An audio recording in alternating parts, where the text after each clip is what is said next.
welcome back to my channel. Today I wanted to share with you some brownie hacks. These are going to be desserts and different types of things that I can do using this. So instead of making plain old boring old brownies, I'm going to be amping up our desserts just a little bit using this right here. Let's get started.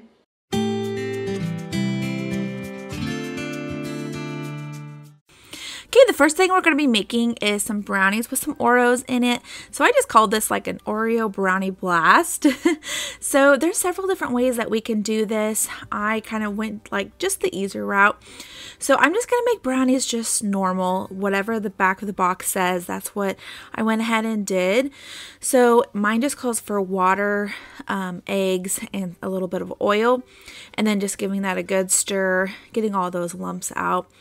Most of these dishes are really great to make with kids, so keep that in consideration. Most of these I did with my kids just because they love baking almost as much as I do. I took a 8x8 dish. I'm just going to go ahead and spray it. I like my brownies a little bit on the thick side, so if you don't, you can do a different dish. That's totally fine.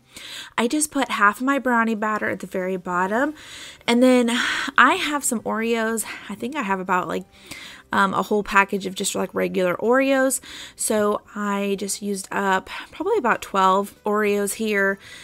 And then I just placed them at the very bottom. And then now I am putting the brownie mix right on top, just the rest that we have.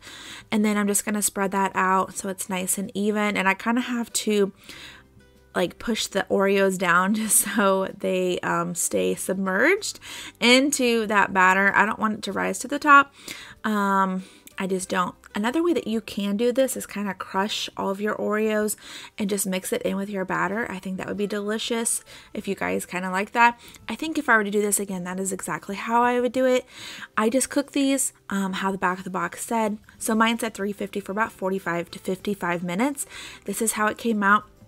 My brownies were absolutely beautiful. They were so moist, and I love the Oreos in them, but to be honest, I think the crushed ones would just be a little bit better. Not super like finely crushed, but just a little bit crushed. I think that would be really good. Next, we're going to be making some brownie cookies. I love this. This was probably my favorite one because I just thought they were so good. The first thing we're going to do is put the brownie mix at the very bottom. And then I'm going to add a half a cup of vegetable oil. Any type of oil is completely fine. And then I'm going to add 2 eggs.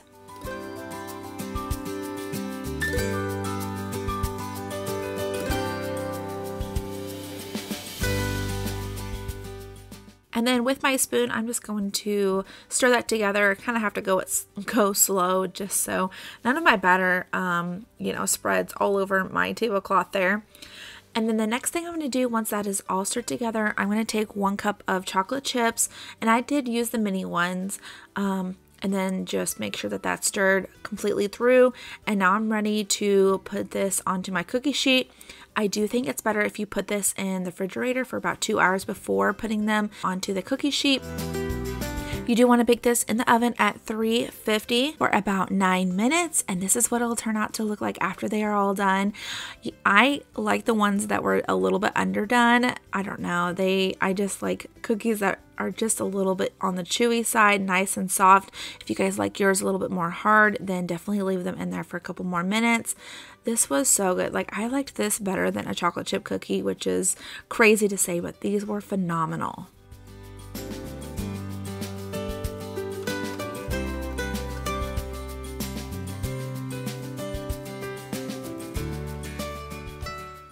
Now I'm going to be making some puppy chow using our brownie mix.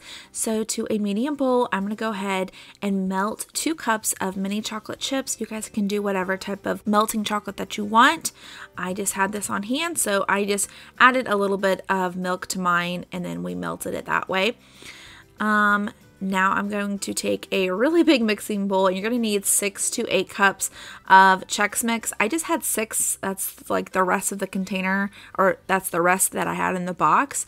So I just used that, and it was fine. I think it came out a little bit more chocolatey, so I would definitely prefer using 8, but I only had 6, so I'm just making do with what I had.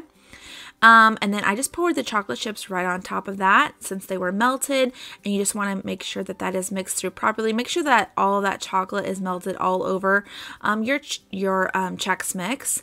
And then you're going to put in 3/4 of a cup of your brownie mix, just the dry mix. And then you're also going to put in 1/2 cup of powdered sugar, giving that a really good stir. And you guys can doctor this up however you would like. If you want to put some M&Ms and some chocolate chips, make this more into like a s'mores, that would be delicious too. I just kind of did it plain Jane and then poured just a little bit of powdered sugar on top. That way it didn't seem like it had enough powdered sugar, so I just added just a little bit. This is something very, very different than what I've ever made, but it was worth it. It was really good. You guys definitely want to try that one. Now we're going to be making some waffles using our brownie mix. So to a medium bowl, we're just going to make these brownies just like how it says on the back of the box. The only difference is that we are going to be adding 1 more egg. So everything except for now we're adding just an extra egg.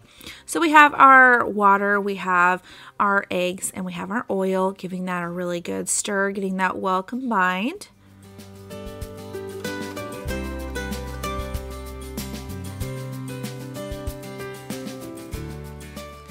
Okay, now that that is done, I have my waffle maker and it's been preheating, so it is ready to go. And I'm just going to pour just a little bit on there, probably about, I don't know, 1/2 cup to 3/4 of a cup of batter. And then I'm just going to close it and just let that cook for about 3 minutes.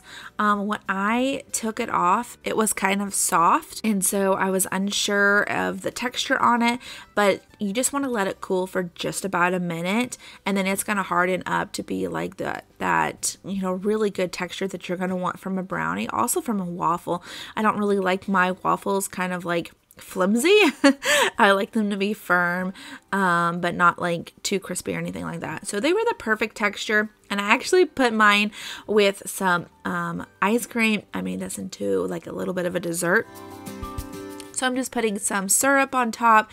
Obviously, you guys can put whatever you prefer and desire. This is just what I had in my house and something that we really enjoyed. This was a huge hit. My kids were in love with these waffles. This was definitely something different to do with brownie mix, and I really, really enjoyed the outcome of how it looks and everything and how it tastes. The texture was phenomenal. Definitely a must try.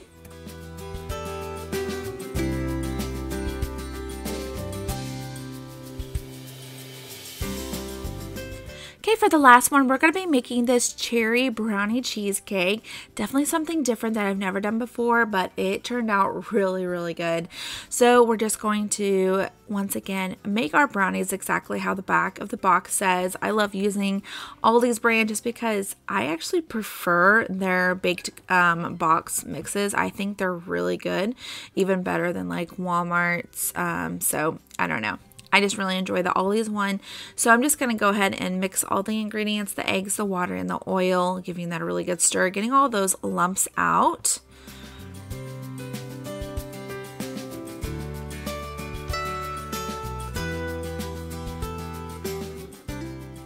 Okay, and then for this one, I'm going to need a 9x13 pan, and you definitely want to grease that. And you just put all of that batter at the very bottom of the pan. And then obviously you want to make sure to lick the bowl or give it to a kid to lick, because you can't just put that in the sink. You're wasting batter if you do. Okay, so now to a larger bowl, I'm going to take 1 block of cream cheese. I'm also going to take a 1/2 cup of sugar. Go ahead and give that a good mix, and this is what it'll look like when it's done. You want it to be pretty fluffy, and also you can add in 1 teaspoon of vanilla. I forgot to add that and record it. Once all that's stirred through, I'm just going to take little spoonfuls and put it right on top of my batter, because we're just going to use a toothpick and just very gently kind of weave in and out. You're just going to try to make a little bit of a swirl with the batter and the cream cheese.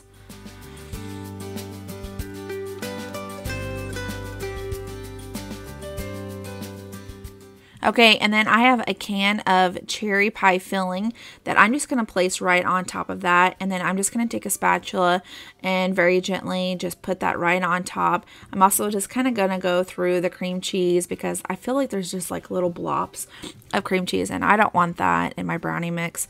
So that's what I'm doing there. Getting everything nice and neat. How I would want to eat it. And then this is what it'll look like after it's done cooling off. I cooked this in the oven at 350 for about 45 to 55 minutes. I just kept checking it until it was done. Yes, this was really good. I think this would be really, really good with some ice cream. I didn't have any more on hand. But you guys see this? This is so different, but it was so good. Like the flavors just work together. The chocolate with the cherries, that's always a go-to. I'm telling you guys, this one was a big, big hit. You will definitely enjoy this one. This is a must try.